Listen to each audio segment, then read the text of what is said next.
Hey, are you a good boy? All right, Gunner.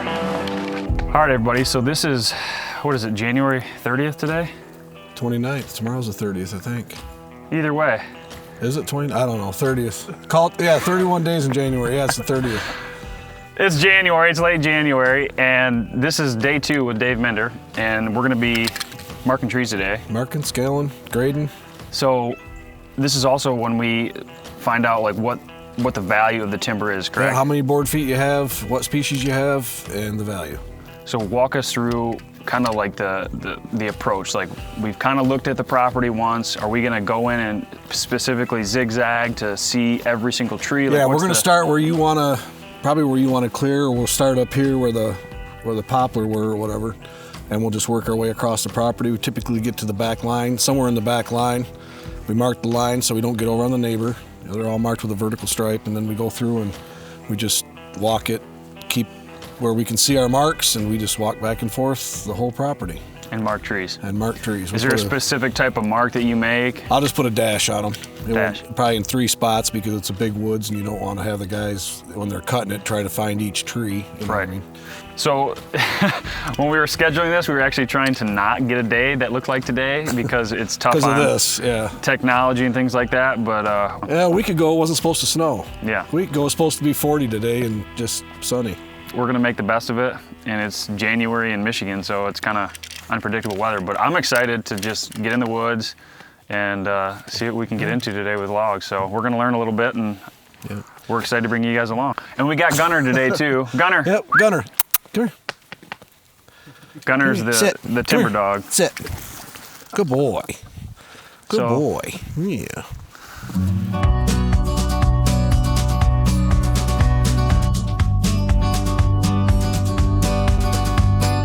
So Dave, I wanted to understand, like, I walked the woods many times after you were here, just like trying to visualize things, you know? Uh-huh. Like, for example, like, just for like pick a tree, like in there. If we were to get a tree that's in there, how much of the surrounding cover is it going to just destroy? Like, are you gonna be able to take a line in and then pull it out, or is it you gotta drive it in there and clear a path to get to that tree? Yeah, I mean, it depends on how it's all cut in a system. So you try not to run over good trees type thing. Yeah. But you do. I mean, there's damage that goes along with it. I mean, like here, you couldn't drive a machine out there, but you would try to run a cable out there, grab it and snake it out to the Like, is that possible? Oh yeah, yeah. Like, if I wanted to have certain areas, leave as much cover as possible, but just take a specific tree, we could take a line out and pull it back to a trail. Up to there's about 100 feet of cable, so 30, 40 yards off the trail.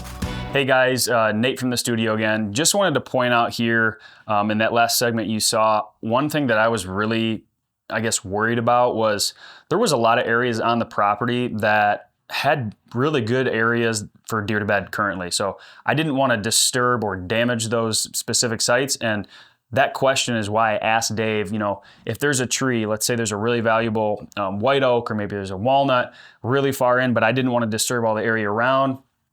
You heard him say that these big machines have cables and they can run them out.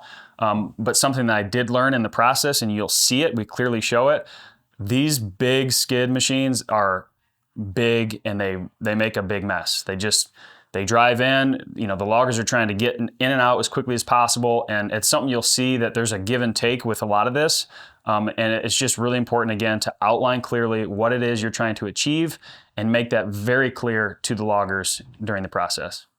Okay, well, so a lot's changed since you were here. Like, all those lowland areas are obviously wet now. Oh yeah. So yeah, we might not be able to get out in there and mark all that. Okay, so measure 18 inches. That's 8 feet. So you got 8, you got 16. There might be another log up there, it's hard to tell. But I would call it at least a 16 footer. So you put in here walnut, it's 18-inch diameter. 10 number 1. And then it's got, then the rest of it's just, it adds the footage in from there. So that's it. So that's it. Does it give you a value right then and there? No, what I do is I'll go back, I'll pull up the species, it'll tell me how many board feet I have of the species and what the grades are, and then I got to put that on paper. So is a 1 a great grade or? It's 2? number 1 saw log. It's better than a number 3. Got you. So what is the scale, 1 through 5? No, 1 through 3, veneer, 1 through 3, and then pallet. But pallet is just basically the tops of the trees, so that just gets figured in. So that's 1 down and Lots to go. lots to go.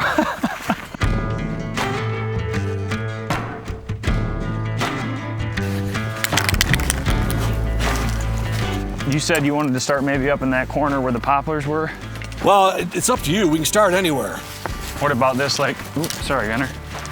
These here. So, like a tree like this, you know, it's the same size as that one. Less value. So you have to understand that when we're marking black oak, it's worth less than red oak, like we talked last time. But if it's going to benefit the red oak regeneration, that white oak, little white oak right there, that little generation, you know, trying to get that stuff to come up in here, you might want to take that black oak and help that white oak. Let's do that. You see what I mean? So when they come in and cut, are these guys gonna, like, how low are they gonna cut it? They'll be cut. This one will probably be cut somewhere around here, would be my guess. They'll cut the flares off. Just like that, huh? Yep. Can't mess it up.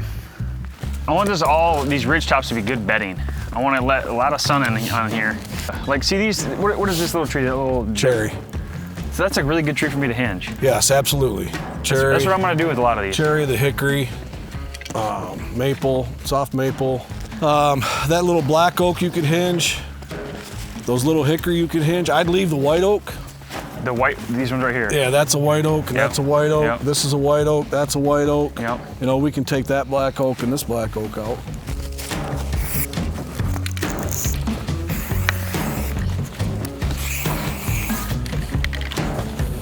Yeah, deer bedding, yeah. I'm more of a hype guy. Yeah, you know. You know what I mean? I'm a hype guy, so we talk done that about for a while, buddy. we talk about hinge cutting trees. I mean, you got to find a way to get hype about it.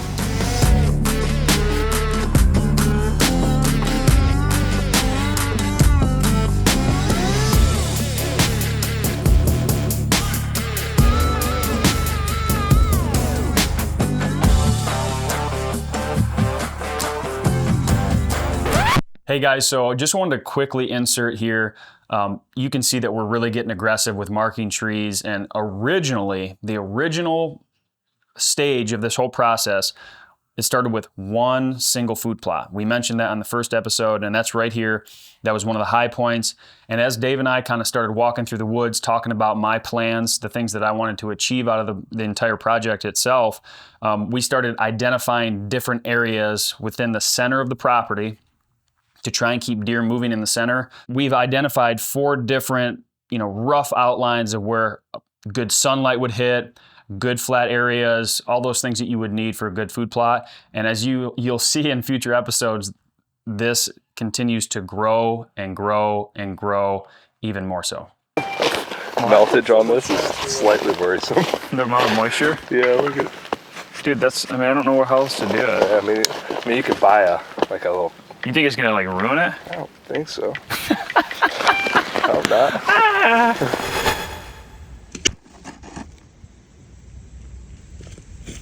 I'm actually shocked that it went through. So this is like one of my trails. This is one of my exterior trails that I want to access on certain winds. So I'm kind of looking at the ridge tops as bedding areas, and we're going in and we're hinging.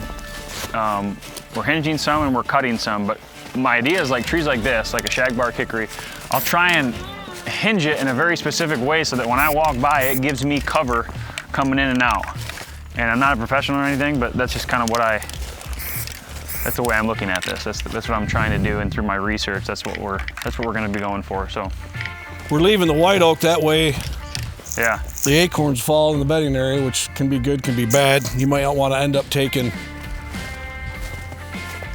Might want to leave one white oak Not a whole bunch of white oak, you know what I'm saying? Because they'll just stay here. Yeah, they just come up here and lay down, eat their acorns, and you'll be over there hunting going, what's going on?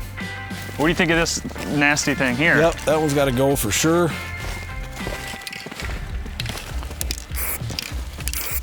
You do have a lot of black oak. I don't think they cut much out of here last time.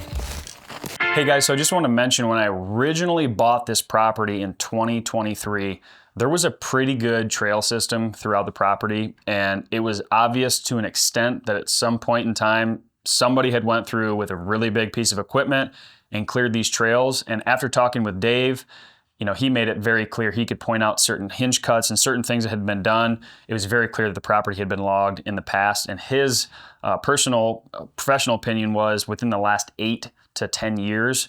And as you'll see, we talk about different species that are in there, but you'll see when we get to the point where we show the aerial views, there's a lot of good hardwood still in there, and we take quite a bit of it out. All right, so this is a popple. Yes, correct? popple, not poplar. So what's the difference? Difference is one's tulip poplar and the other one's just flat softwood popple. This is less valuable than poplar. Yes. So this you said? Tulip poplar is what they make the paintable trim out of. Yep. At the store. This is what they make pallets out of. So a tree like this, what was the diameter of that one? This is 23 inches. So a tree like that, it's got quite a bit of board foot. What is like the value of this in terms of pallet wood? Like, I think that's pretty interesting for people that are looking at their property. Maybe they don't have a lot of valuable white oaks or, you know, it's got 388 board feet in it. After you cut, skid, and haul it, the value to you is what you want to know? Yeah. The value to you is going to be about $38 on a popple tree. There you go. Poplar, that'll be a lot different. A lot more. Yes. Yeah, poplar would probably end up being somewhere around $140 to $170 depending on quality. So, all right, we're going to grab this oak. And look at how much sun that's covering up. Like, yes. That's a huge one. I'd probably take both of those. That's a black oak, not in good shape. See the dead limbs in the top? Yeah. Anytime you see the dead limb hit the trunk, that rot's going into the main part of the tree. So hit this one. So, yep.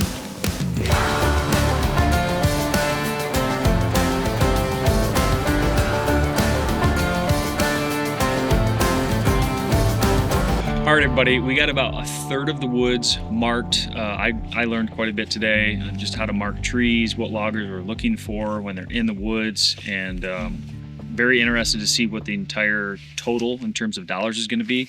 It's kind of a cool piece as a landowner. So if you're out there watching this and you do maybe have some woods that you want to get logged, it's a decent way to make some money, and it's regenerative. So just learning a lot about that, but I'm hoping you guys are enjoying the entire process. We're going to continue to document as we go on. There'll be a couple more field days, and then at the end, we're going to show a lot of the logging footage. So stay tuned for that, and thanks for watching.